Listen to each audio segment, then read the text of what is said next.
오늘 말씀은 창세기 38장 말씀입니다. 설교 제목은 다윗과 예수님의 조상 유다입니다. 今天讲到的题目是大卫和耶稣的祖宗犹大. 지난주에 창세기 37장을 통해서 요셉의 꿈과 현실에 대해서 우리가 배웠습니다. 요셉은 형들이 자신에게 절을 하는 꿈을 꾸었었죠. 하지만 현실에서는 형들에 의해서 애굽의 종으로 팔려가게 되었습니다. 근데 창세기 38장은 이 요셉에 대한 이야기가 계속해서 연결되지 않고요. 갑자기 야곱의 넷째 아들 유다에 대한 이야기가 기록되어 있습니다. 요셉에 대한 이야기는 창세기 39장부터 계속해서 연결이 됩니다. 창세기를 기록한 모세는 요셉의 이야기 중간에 왜 갑자기 유다의 이야기를 기록한 것일까요? 그 이유는 예수님의 조상인 다윗이 유다의 후손으로 태어나기 때문입니다. 유다에 대한 이야기는 창세기 38장 1절부터 30절까지 한 장에 걸쳐서 자세히 기록되어 있는데요. 즉 유다는 이스라엘 민족에게 있어서 매우 중요한 위치를 차지하기 때문에 모세가 유다에 대해서 그 사건을 자세하게 기록을 한 것입니다.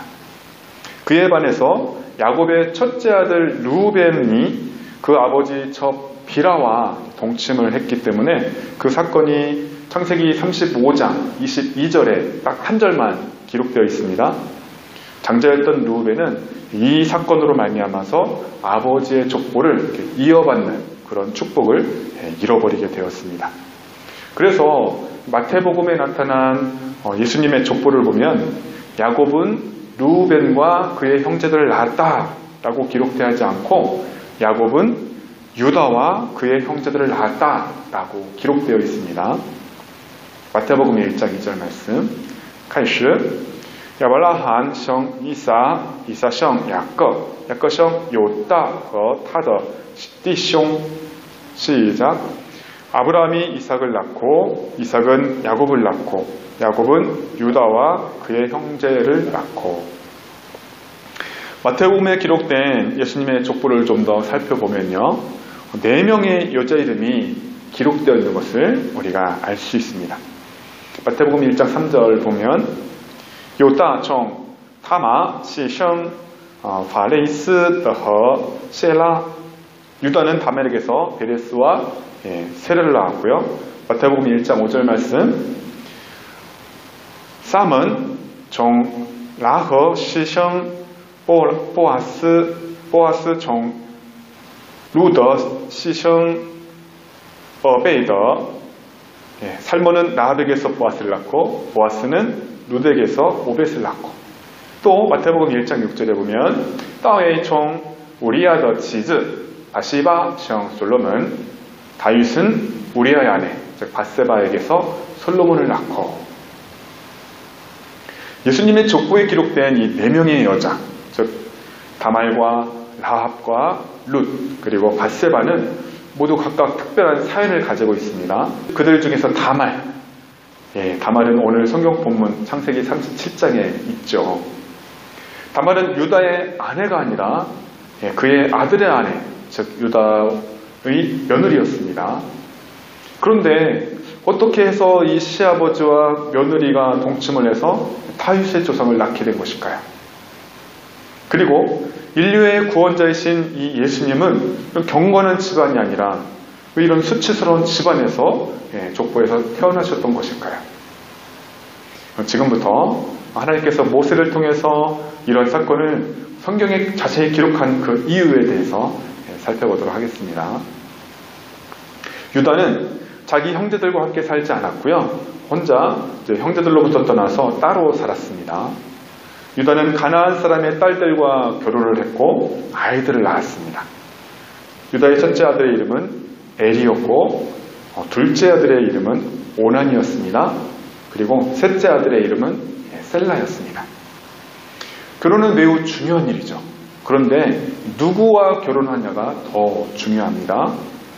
창세기 24장에서 배웠지만 아브라함은 자기 아들 이삭을 가나안 여인과 결혼시키려고 하지 않았습니다. 왜냐하면 하나님께서 가나안 땅을 그와 그의 후손들에게 주겠다고 약속을 하셨는데 자신의 아들 이삭이 가나안 땅의 여인과 결혼을 하게 된다면 나중에 복잡한 문제가 생기기 때문입니다. 그래서 아브라함은 자신의 종 엘리에셀을 자기 친족에게로 보내서 아들 이삭의 신복감을 리브가를 찾아오게 하였습니다. 엘리에셀은 하나님께 기도했고 하나님의 인도함을 받아서 이렇게 리브가를 우물가에서 만났죠. 이삭의 큰아들 에서가 가나안 여인과 결혼하였는데 이삭과 리브가는 기뻐하지 않았습니다. 그래서 매우 걱정을 많이 했죠. 이삭은 둘째 아들 야곱에게 외삼촌이 있는 하란으로 가서 그의 딸들 중 한 명과 결혼하라 말을 했죠. 그런데 야곱의 이 넷째 아들 유다는 자신의 정욕을 따라서 가나안 여인들 중에 한 명을 아내로 맞이했습니다. 결국 하나님께서는 이 유다의 모습을 기뻐하지 않으셨고 또 그의 가정에는 많은 어려움이 생기게 되었습니다. 우리는 사람이 자기가 씨앗을 뿌린 대로 열매를 먹는다라는 것을 꼭 기억해야 합니다. 유다의 첫째 아들 엘이 성년이 되자 유다는 그를 위해서 아내를 데려왔는데 그녀의 이름은 다말이었습니다. 즉 유다와 다말의 관계는 시아버지와 며느리의 관계인 것이죠. 그런데 하나님 보시기에 유다의 첫째 아들 엘이 굉장히 악했습니다. 그래서 하나님은 그를 죽여버리시는데요. 우리 창세기 38장 7절 말씀 같이 읽습니다.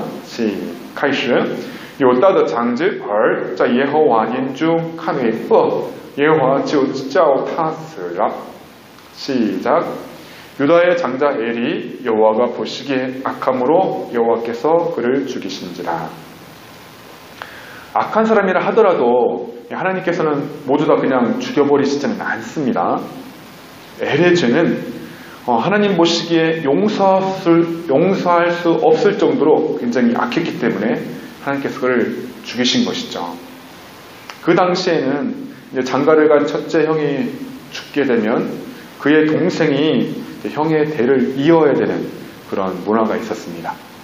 즉 동생이 형수와 결혼을 해서 첫째 아이를 낳으면 자기 아들이 아니라 형의 아들이 되도록 하는 것입니다. 이는 죽은 자의 대가 끊어지지 않도록 하기 위한 방법으로 형을 위한 의무였습니다. 그러나 유다의 둘째 아들 오나는 다말과 잠자리를 같이 해서 아이를 낳으면 자기 아들이 되지 않고 형의 아들이 되는 것이 굉장히 싫었습니다. 그래서 오나는 다말과 잠자리를 같이 하긴 했지만 자신의 정죄를 다말에게 주지는 않았습니다. 즉 오나는 다말이 임신하지 못하도록 했던 것이죠. 하나님 보시기에 오난의 행위도 악하였기 때문에 결국 그도 죽게 됩니다. 창세기 38장 10절 말씀. 开始 俄南所做的在耶和华眼中看为恶，耶和华也就叫他死了。 시작. 그 일이 여호와가 보시기에 악함으로 여호와께서 그도 죽이시니. 유다에게는 아들이 3명 있었다고 했죠. 근데 첫째 아들과 이 둘째 아들이 모두 다 죽었습니다. 그러니까 유다는 셋째 아들 이 셀라도 형들처럼 죽을까봐 두려웠습니다. 그래서 유다는 며느리 다말에게 너는 내 친정집으로 가서 내 아들 셀라가 클 때까지 너는 기다려라 말을 했습니다. 즉 유다는 다말에게 다른 데 시집가지는 말고 너가 과부로서 정절을 지키면서 조용히 잘 지내길 바란다 라고 말을 한 것이죠. 다말은 시아버지의 말을 듣고 친정 집으로 아버지의 집으로 가서 살았습니다. 다말은 2명의 남편이 죽었고요. 또 자식은 없습니다. 또 시아버지에게서 쫓겨났습니다. 그러니까 마음이 얼마나 괴로웠겠습니까? 또한 다말은 다시 결혼하지도 못하고 또 가보의 옷을 입고 지내야만 했습니다. 또 동네 사람들로부터 남편을 2명씩이나 죽인 여자다 그런 말을 들으며 손가락질을 당했으니까 그 굉장히 고통스러운 나날들을 보냈을 것입니다. 오랜 시간이 흐른 후에 유다의 아내가 죽게 되었습니다.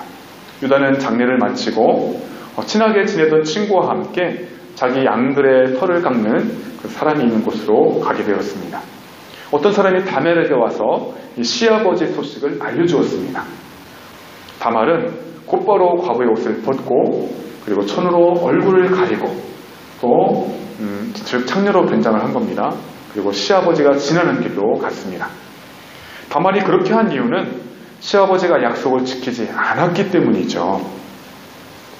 유다가 다말에게 나의 셋째 아들 셀라가 장성하면 너에게 결혼을 해줄 테니까 너는 친정집에서 가서 기다려라 이렇게 말을 했었는데 다말이 보니까 셀라가 이미 장성했는데도 불구하고 자기를 그의 아내로 주지 않는 것이었습니다. 유다 입장에서 보면 이 셋째 아들 셀라가 다말과 결혼하면 이 아이도 형들처럼 죽는 것이 아닌가 그런 두려운 마음이 들었을 것이고요. 그러나 다말 입장에서 보면 시아버지가 약속한 것을 지키지 않으니까 나는 언제까지 과부로 지내야 하는가 그런 희망이 보이지 않았을 것입니다. 유다가 길을 가다가 다말을 만나게 되었는데 다말이 노을로 얼굴을 가리고 또 온몸을 가렸기 때문에 유다는 그녀가 자신의 며느리인 것을 생각하지 못했고 그녀를 그냥 창녀로 생각을 하게 되었습니다. 유다는 자기의 아내가 죽었기 때문에 남자로서의 그 욕망을 해결하려고 다말에게 성관계를 요구했습니다. 다말은 유다에게 그 성관계의 대가를 요구했는데요. 유다는 염소 새끼 한 마리를 주겠다라고 약속을 합니다. 다말은 그러면 그 염소 새끼를 받을 때까지 담보물이 필요합니다 라고 이야기를 했고요. 유다가 다말에게 어떤 담보물을 원하느냐 묻자 다말은 유다가 가지고 있는 도장과 도장의 끈과 그리고 지팡이를 담보물로 달라고 하였습니다. 유다는 나중에 염소 새끼 한 마리를 주고 그 맡겼던 담보물을 찾아오면 된다라고 생각하면서 그것들을 다말에게 주었던 것이죠. 그러나 다말은 자신을 계속 과부로 살게 했던 시아버지에게 복수를 하고 또 시아버지를 창피하게 하려고 그렇게 했던 것입니다. 그런데 다말은 유다와 잠자리를 한 후에 임신을 하게 되었어요. 다말은 집으로 돌아가서 노을을 벗고 또 과부의 옷을 다시 입었습니다. 유다는 친구에게 창녀에게 염소 한 마리를 갖다 주고 자신이 맡긴 담보물을 찾아와라 라고 부탁을 했습니다. 그러나 유다의 친구는 그 어디에서도 창녀를 찾을 수가 없었죠. 유다의 친구는 동네 사람들에게 가서 길가에 있던 그 창녀가 어디 있습니까? 물었지만 그 사람들은 이쪽에는 창녀가 없습니다 라고 대답을 했죠. 유다의 친구는 유다에게 돌아가서 내가 창녀를 찾았는데 찾지 못했다. 그 지역 사람들이 말하기를 여기는 창녀가 없다 라고 이야기해 줬습니다. 유다는 자신이 했던 일이 부끄러웠죠. 그렇기 때문에 더 이상 담보물을 찾을 생각을 하지 않게 되었습니다. 그런데 3개월 후 어떤 사람이 유다에게 와서 당신의 며느리 다말이 창녀짓을 해서 임신을 했습니다. 이렇게 알려주었습니다. 유다는 화가 났고요. 그래서 그녀를 끌어내서 불사르라 라고 명령을 했습니다. 다말은 사람들에게 끌려 나오면서 사람을 보내 유다에게 담보물을 보냈습니다. 다말은 사람을 보내서 그녀의 시아버지에게 이 물건은 누구의 것입니까? 제가 이 물건의 주인으로 해서 임신한 것입니다 라고 말했죠. 유다는 그 물건을 보자마자 즉시 자신의 것임을 알아보았습니다. 그리고 유다는 자신이 약속한 대로 셋째 아들 셀라를 다말에게 결혼시키지 않았기 때문에 다말이 그렇게 한 행동인 것을 인정했습니다.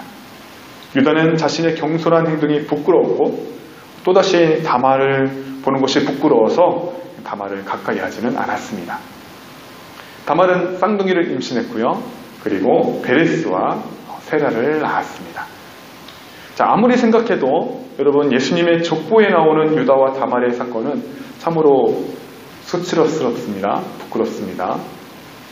시아버지와 며느리가 잠자리를 같이 해서 임신을 했는데 그 아이가 어떻게 다윗의 조상이 되고 어떻게 예수님의 조상이 될 수 있었던 것일까요? 또 마태복음 1장 예수님의 족보에 3명의 다른 여자 이름이 나온다고 말씀을 드렸는데 라합은 여호수아가 가나안 여리고성을 공격하기 전에 여리고성에 살던 기생이었습니다. 라합은 여호수아가 여리고성에 정탐꾼 2명을 보냈을 때 그들을 숨겨주었습니다. 나중에 그들을 안전하게 성에서 탈출시켜 주었죠. 또 밧세바는 다윗의 부하인 우리아의 아내였는데요. 다윗이 밧세바를 가늠하고 또 그 가늠한 것이 들통날 것이 두려워서 그 부하 우리아를 죽였습니다. 물론 하나님께서는 그때 태어났던 이 아이를 죽이셨죠. 그리고 그 다음에 태어난 지혜의 왕 솔로몬은 이 다윗과 밧세바 사이에서 태어난 사람 아이입니다. 만약 어떤 나라의 왕의 조상들에게 이런 부끄러운 사건이 있었다면 아마도 이 족보의 그런 사건들을 절대 기록하지 않았을 겁니다. 지웠을 겁니다. 왜냐하면 왕의 혈통에 문제가 있으면 분명히 큰 손상이 있기 때문입니다. 그런데 하나님은 이런 부끄러운 사실들을 숨김없이 모두 다 성경에 기록을 하셨죠. 그리고 모든 사람들로 하여금 다 알게 하셨습니다. 아무리 생각해도 우리의 이성으로는 절대 이해할 수가 없습니다. 저는 이 부분을 중심으로 계속 고민하면서 기도했는데요. 하나님께서 다음과 같은 깨달음을 주셨습니다. 대부분의 사람들은 다른 사람들에게 보여주는 혈통, 또 학력, 외모 등을 중요시합니다. 그래서 부모들은 자식의 배우자를 또 고를 때 그런 혈통이나 학력이나 또 외모 등을 중요시하죠. 특히 한국은 지금은 그렇진 않지만 예전에는 그런 가문과 혈통 등을 매우 중요하게 여겼습니다. 그래서 신분이 다르면 아무리 서로 사랑해도 결혼을 허락해주지 않았죠. 그러나 마태복음 1장에 기록된 예수님의 족보는 우리의 그런 고정관념을 깨트리고 있습니다. 예수님의 족보에 나타난 혈통은 왕의 혈통만 있는 것이 아니라 라합과 같은 기생도 있었고요. 그리고 다윗과 밧세바처럼 그런 불륜 관계도 있었고요. 그리고 유다와 다말처럼 그런 근친 상관도 있었습니다. 인류의 구원자로 오신 예수님의 족보가 왜 다른 사람들에게 모범이 되지 못하고 이렇게 예수님처럼 왜 이렇게 수치스럽고 또 순결하지 못한 것일까요? 그 이유는 예수 그리스도의 영광은 그 조상들에게서 유래되지 않는다는 것을 보여줍니다. 유다는 내가 다윗의 조상이며 내가 그리스도의 조상이다 이렇게 자랑할 것이 없습니다. 왜냐하면 그는 죄인이기 때문이죠. 우리 모든 인간도 자신의 어떤 모습이나 행위를 자랑할 만한 것이 하나도 없습니다. 특히 구원받을 만한 것, 하나님의 자녀가 되는 것은 오직 하나님의 뜻으로 말미암은 것을 우리가 인정해야 합니다. 요한복음 1장 12절 13절 말씀 开始凡接待他的就是信他名的人他就赐他们权柄做神的儿女这等人不是从血气生的不是从情欲生的也不是从人意生的乃是从神生的 시작 영접하는 자 곧 그 이름을 믿는 자들에게는 하나님의 자녀가 되는 권세를 주셨으니 이는 혈통으로나 육정으로나 사람의 뜻으로 나지 아니하고 오직 하나님께로부터 난 자들이니라. 아멘. 예수님의 족보뿐만 아니라 예수님 자신의 탄생 자체를 봐도 가장 낮은 자의 모습으로 태어나셨습니다. 예수님은 그런 화려한 왕궁에서 왕자의 신분으로 태어나지 않으셨고요. 그는 목수의 아들로 마구간에서 태어나셨습니다. 그러므로 아무리 기생의 아들로 태어났다 하더라도 그리고 시아버지와 며느리 간에 태어난 사람이라 하더라도 즉 신분이 아무리 천한 사람이라 하더라도 구원을 받는 데 있어서는 문제가 될 것이 없다는 것입니다. 예수님을 영접하면 예수님을 믿기만 하면 하나님의 자녀가 될 수 있다는 것입니다. 창세기를 통해서 야곱의 12명의 아들들의 모습을 우리가 계속해서 살펴보았는데요. 이스라엘의 12지파의 조상이 되기에 합당한 사람은 그 누구도 없습니다. 다만 하나님께서 아브라함과 약속한 것이 있기 때문에 그 약속을 지키기 위해서 야곱의 그 후손들을 통해서 이스라엘 민족을 이루어 가셨던 것입니다. 그리고 또 한 가지 교훈은 우리는 누군가의 잘못을 지적할 것이 아니라 우리도 똑같은 잘못을 할 수 있음을 깨닫고 우리가 조심해야 합니다. 그렇지 않으면 자기도 모르는 사이에 부끄러운 행동을 하게 되고 또 그 쓴 열매를 자신뿐만 아니라 그 후손들도 먹게 될 것입니다. 여러분, 성경에는 정말 은혜롭고 또 좋은 일들이 많이 기록되어 있습니다. 때로는 오늘 본문과 같이 수치스럽고 때로는 가슴 아프고 때로는 안타까운 사건들도 또 많이 기록되어 있습니다. 그리고 때로는 우리의 이성으로 정말 이해되지 않는 그런 사건들도 많이 있습니다. 하지만 하나님께서 실수를 하셨거나 잘못한 것은 하나도 없습니다. 우리가 어려운 일을 겪을 때에는 하나님의 계획과 섭리와 뜻을 다 이해할 수 없을지라도 나중에 돌이켜보면 모든 것이 협력해서 선을 이룬 것이구나 라는 것을 알게 됩니다. 저 여러분은 하나님께서 죄인인 우리를 구원하여 주신 그 은혜에 감사해야 하는 것입니다. 또한 우리가 시험에 들거나 죄의 유혹에 빠지지 않도록 우리가 주님께 도움을 구해야 합니다. 예수님의 이름으로 여러분을 축복합니다. 유다와 다말의 그런 족보를 통해서도 예수님이 태어나셨는데요.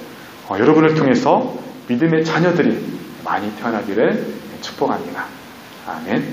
기도하겠습니다. 완벽한 사람은 이 세상에 한 사람도 없습니다. 在这个世界上没有人是完美的. 모든 사람은 실수를 하고 죄를 짓습니다. 每个人都会犯错误犯罪. 중요한 것은 실수를 하거나 죄를 짓고 나서 어떻게 하느냐입니다. 重要的是食物或者犯罪之后是怎么做的. 자신의 실수와 죄를 인정하지 않는 사람은 더 큰 죄를 짓게 되지만 不承认自己的错误犯罪的人会犯更大的罪. 하나님께 회개하고 잘못을 바로잡으려는 사람은 용서를 받을 수 있습니다. 向上帝悔改并改正错误的人可以得到原谅. 비록 유다와 다말이 부끄러운 행동을 했지만 虽然犹大和他玛做出了羞愧的举行, 하나님께서는 그의 자녀를 예수님의 조상이 되게 하셨습니다. 但上帝是他们的子女成了耶稣的祖先. 우리의 이성으로는 도저히 이해할 수 없는 부분이지만 虽然这是我们无法理解的部分, 하나님께서는 이를 통해서도 우리에게 교훈을 주고 계십니다. 但上帝也借此给我们带来的教训. 모든 인간은 죄인이며 오직 하나님의 은혜로 구원을 받습니다. 所有的人都是罪人，只有上帝的恩典才能让人得到救赎.